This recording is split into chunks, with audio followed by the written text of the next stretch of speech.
So let's go ahead and do that now, and I'm actually going to erase this section over here so that I can use the board because I think we're going to run out of room.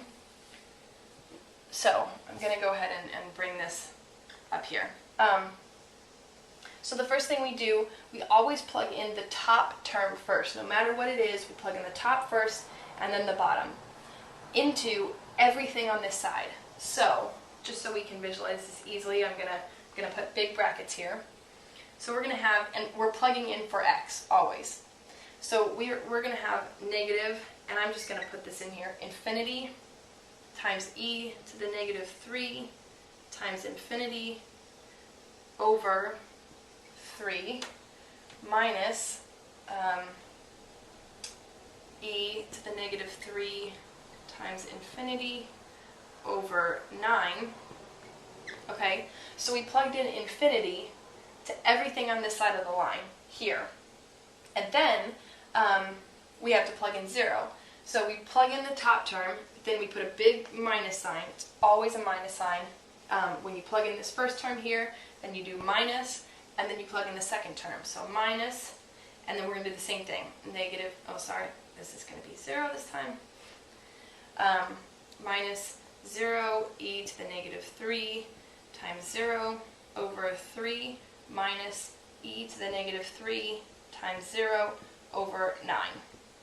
Okay, so we plugged in infinity to everything, that's the first term, minus, plugged in 0 to everything, that's the second term, and that's our whole solution. All we have to do now is simplify.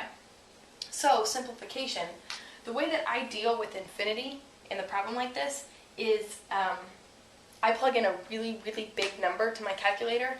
So like I would take 100,000 or a million, usually something like that, maybe 10 million or 100 million if I have to, and plug it in and see what I get out because it's harder for me to visualize.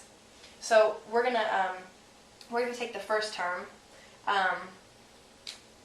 This actually ends up being 0, this first term. If you take, and I don't have a calculator on me right now, but if you take a million or 10 million and you plug it in here and you raise e to that super, super huge negative number, because this is a negative 3 out here, that ends up being 0.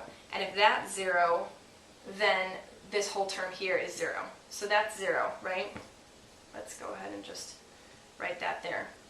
This term, same thing. If you plug in a really, really, really big number there, e to the negative, 300 million ends up being 0. So this is 0. So let's go ahead and write this out. What we're ending up with here is 0 minus 0, right? 0 minus 0, and then minus, and let's do our bracket for here. Of course, we've got a 0 out in front here. E to the 0 is just 1, but then 0 times 1 is 0. So this whole term ends up being 0. And then we have minus, and this term here, of course, negative 3 times 0 is 0. Anything to the 0 power is 1, so e to the 0 is 1, and we've got 1 over 9, so we end up with 1/9. And then if we simplify that, of course these go away. We've got 0 minus 0 minus 0, and then since we have minus a negative, this is a plus 1/9, and this all goes away, and 1/9 is our final answer. So I hope you followed that. We will do a couple more examples. Thanks, guys!